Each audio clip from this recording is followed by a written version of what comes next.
দেখবেন যে তার আগে আপনার কাস্টমার চলে গেছে, সে অন্য জায়গা থেকে কিনে নিয়েছে। আজকে আমি আপনাদেরকে অনলাইনে লাখ টাকার একটা টিপস শেয়ার করবো, যেটা আপনি সচরাচর কোথাও পাবেন না। সেটা হচ্ছে, আমাদের বিভিন্ন উদ্যোক্তা মনে করে যে আমি একটা কাস্টমারের কাছে একটা প্রোডাক্টের মার্কেটিং করব, তারপরে অর্ডার হবে, অর্ডার হওয়ার পর সাপ্লায়ার কাছ থেকে নিয়ে এসে দিয়ে দেবো।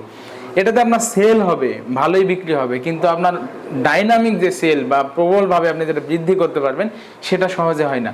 আপনি যেটা করতে পারেন সেটা হচ্ছে, আপনি যদি 2 কেজি মাল বিক্রি করতে পারেন তাহলে আপনি 4 কেজি স্টকে রাখবেন। যদি 4 কেজি মাল বিক্রি করতে পারেন তাহলে 8 কেজি মাল স্টকে রাখবেন। আপনি যখন মাল আপনার হাতের নাগালে রাখবেন তখন দেখবেন অটোমেটিকলি আপনার সেলটা জেনারেট করবে এবং বেশি পরিমাণে সেল হবে। এটা একটা বিজনেসের টিপস।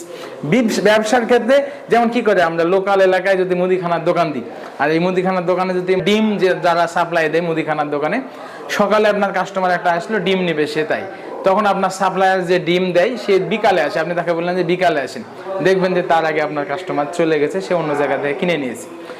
এই যে আপনার টাইমের একটা ম্যানেজমেন্ট বা সময়ের পার্থক্য। আবার দেখা যাচ্ছে আপনি কাস্টমারের চিন্তা করেনই নেই, আপনি মনে করেন আপনার জায়গা থেকে 5 হালি বা 5 খাঁচি ডিম নিয়ে আপনি বসে গেছেন, দেখবেন যে অটোমেটিকলি সেখান থেকে বিক্রি হচ্ছে, জেনারেট হচ্ছে। তার মানে কি, সেলটা ডাইনামিক হচ্ছে।